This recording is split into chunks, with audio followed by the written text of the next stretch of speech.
2026 ലോകകപ്പിൽ മുത്തമിട്ട സ്പെയിൻ ഫൈനലിൽ കരുത്തരായ അർജന്റീനയെ നിലം തൊടിയിക്കാതെയാണ് സ്പെയിൻ ലോക കിരീടം നേടിയത്. എക്സ്ട്രാ ടൈമിൽ ഫെറാൻ ടോറസാണ് സ്പെയിനായി വിജയ ഗോൾ നേടിയത്.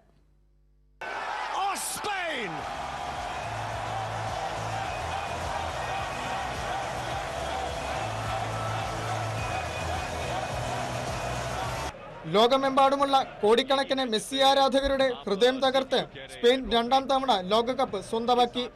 എക്സ്ട്രാ ടൈമിൽ ഫെറാൻ ടോറസ് നേടിയ ഗോളാണ് അർജന്റീനയുടെ കിരീടം നിലനിർത്താമെന്നുള്ള പ്രതീക്ഷ തകർത്തത്. നോക്കൌട്ട് ഘട്ടങ്ങളിൽ അർജന്റീന കാഴ്ചവെച്ച ആധികാരികമായ പ്രകടനത്തിന്റെ നിഴൽ മാത്രമാണ് ഫൈനലിൽ കാണാൻ സാധിച്ചത്. സ്പെയിനിന്റെ അതിവേഗത്തിലുള്ള പാസിംഗിനും കണിശമായ പ്രസ്സിംഗിനും മുന്നിൽ അർജന്റീന പൂർണ്ണമായും പതറിപ്പോകുന്ന കാഴ്ചയാണ് കാണാൻ സാധിച്ചത്. സൂപ്പർ താരങ്ങൾക്ക് പന്തിന്മേൽ കൃത്യമായി നിയന്ത്രണം നേടാനോ സ്പാനിഷ് പ്രതിരോധ കോട്ട തകർത്ത് മുന്നേറാനോ കഴിഞ്ഞതുമില്ല. നിശ്ചിത സമയത്ത് ഇരു ടീമുകൾക്കും ഗോൾ നേടാനായില്ല. രണ്ടാം പകുതിയിലെ ഇഞ്ചുറി ടൈമിൽ എൻസോ ഫെർണാണ്ടസ് റെഡ് കാർഡ് കണ്ടു മടങ്ങിയതോടെ 10 പേരായി ചുരുങ്ങിയാണ് അർജന്റീന കളിച്ചത്. അധിക സമയത്തേക്ക് നീണ്ട മത്സരത്തിൽ 106-ാം മിനിറ്റിൽ ഫെറാൻ ടോറസാണ് സ്പെയിനിനായി വിജയ ഗോൾ നേടിയത്.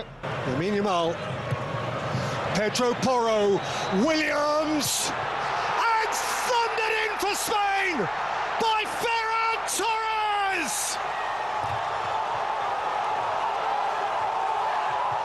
മത്സരത്തിന്റെ തുടക്കം മുതൽ ഒടുക്കം വരെ കളി പൂർണ്ണമായും നിയന്ത്രിക്കാനും അർജന്റീനയെ സമ്മർദ്ദത്തിലാക്കാനും സ്പാനിഷ് പടയ്ക്ക് സാധിച്ചു.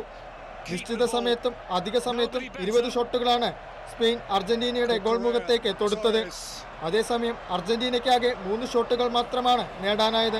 അർജന്റീനയുടെ ഗോൾ കീപ്പർ എമിലിയാനോ മാർട്ടിനസ് 10 തകർപ്പൻ സേവുകളുമായി ഒരു ചരിത്ര പ്രതിരോധം തീർത്തിട്ടും സ്പെയിൻ തങ്ങളുടെ ആത്മവിശ്വാസം കൈവിട്ടില്ല. യൂറോ കപ്പ് വിജയത്തിന് തൊട്ടു പിന്നാലെ ലോകകപ്പിലും മുത്തമിട്ടതോടെ സ്പാനിഷ് ഫുട്ബോളിന്റെ സുവർണകാലം വീണ്ടും തിരിച്ചെത്തിയിരിക്കുകയാണ്. World cup desk Kairali news.